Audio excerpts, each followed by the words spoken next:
मराठी नववर्ष माझं तर खूप छान जाणार आहे, कारण मी भेटलेली आहे डायरेक्ट अमृता खानविलकर. क्या बात आहे, आणि अतिशय आपली सौंदर्यवती, काय सुंदर दिसते अमृता, क्या बात आहे. मराठी नववर्षाच्या तुला खूप शुभेच्छा. खूप खूप शुभेच्छा. नक्कीच. आणि आज इतकं छान निमित्त आपण काढलेलं आहे, आणि चिवताईचं गाणं सुपरहिट झालंय. अफलातून दिसताय तुम्ही दोघंही, त्यामुळे त्या गाण्याबद्दल आधी सांग. किती मला मी तुला सांगू, जेव्हा पण आपण कुठलं नवीन गाणं करतो आणि फक्त गाणं आहे ना माझं आणि काश्मीरचं, तर एक भीती असतेच ना की कसं. आणि पहिला आयटम नंबर आहे. आतापर्यंत मी खूप लावण्या केल्यात, पण आयटम नंबर करणं ते पण काश्मीर बरोबर, कारण तो एकतर एवढी एनर्जी लावून नाचतो. पण प्रसाद मंजू आणि स्वप्नीसाठी तर करावंच लागलं यार. आणि मला ती कॉन्सेप्ट खूप आवडली होती, कारण ती फिल्मला धरून आहे. असंच आपलं उठून आपलं काहीतरी केलं असं नाही आहे.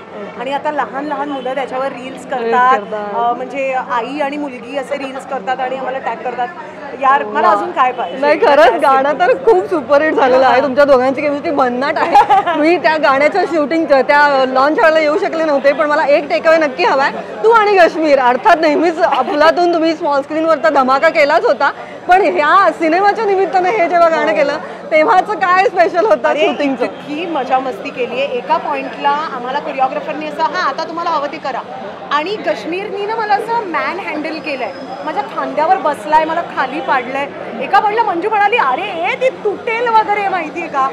पण तो अगदी तो माझ्या भावासारखा आहे. म्हणजे आता गेली 15 वर्ष आमची मैत्री आहे, आणि अगदी त्याच्या लग्नापासनं ते व्योमीचा जन्म सगळंच, म्हणजे एक इतकं घरातलं नातं आहे. माझ्या मम्मी बरोबरचं त्याचं एक अत्यंत सुंदर नातं आहे. सो त्याच्याबरोबर काम करायची अशा प्रकारे संधी मिळाली नव्हती. आणि आय एम सो ग्लॅड की मी आणि त्यांनी आम्ही दोघांनी हे मिळून गाणं केलं. नक्कीच गाणं तर भन्नाट आहे. आणि सुशीला सुजितच्या टीमचा आज जो एक छान योग आपण काढलेला आहे, स्नेहभोजनाचं निमित्त आहे, सगळेच खूप छान सुंदर दिसत आहे. तूही दिसतेस. हे पारंपरिक वेशात सगळे आलेत तर किती छान वाटतंय का. अर्थातच, म्हणजे गुढीपाडव्याचा सण आहे, आणि मला असं वाटतं मराठी संस्कृती, मराठी सण आणि मराठी चित्रपट याचं एक सुंदर एक समीकरण या संपूर्ण सुशीला सुजीच्या टीमनी एक चला करून बघूयात असं केलं आहे, आणि ते सक्सेसफुल झाले. तुम्ही सगळे सुद्धा आलात. आज एवढं गरम आहे इकडे, तरी सुद्धा आपण सगळे थांबलोय आणि सगळे वाट बघतोय बाकीच्या सेलिब्रिटीजची, आणि एक खूप छान मंगलमय असं वातावरण आहे. नक्कीच. आणि आता मला तुझ्या नेकलेस आणि याच्याबद्दल पण सांग जरा. काही नाही, अत्यंत सुंदर अशी टिशू बनारसी साडी आहे. हिरवा कलर माझा अत्यंत आवडीचा कलर आहे, कंच हिरवी एकदम. आणि सोराया ज्वेलरीकडनं मला हे नेकलेस त्यांनी दिला. नक्कीच खूप सुंदर दिसतेस तू अमृता, आणि तुलाही गुढीपाडव्याच्या खूप खूप शुभेच्छा, आणि आपल्या प्रेक्षकांना सुद्धा दे. सो तुम्हा सर्वांना गुढीपाडव्याच्या खूप खूप शुभेच्छा. सुशीला सुजित 18 एप्रिलला तुमच्या जवळच्या चित्रपटगृहात येणार आहे, तेव्हा थिएटरची दारं उघडा आणि हा चित्रपट जाऊन बघा. आगळा वेगळा कॉन्सेप्टचा चित्रपट आहे.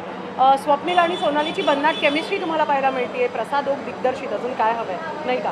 तुम्हा सर्वांना गुढीपाडव्याच्या हार्दिक शुभेच्छा. आणि तुझा काही संकल्प आहे या मराठी नववर्षाचा? काही संकल्प पूर्ण झालाय. नवीन घरात पहिल्यांदा गुढी उभारणार. कॉंग्रॅच्युलेशन. आणि मला असं वाटतं आतापर्यंत जे काही केलं ते सगळं मार्गी लागलंय. नव्या घरात गुढी, क्या बात आहे अमृता, किती स्पेशल आहे फिलिंग. खूप जास्त. आणि मला असं वाटतं की प्रेक्षकांचं प्रेम, त्यांचा आशीर्वाद होता म्हणून हे झालं. क्या बात आहे. नक्कीच खूप खूप शुभेच्छा आणि अभिनंदन पुन्हा एकदा. थँक्यू.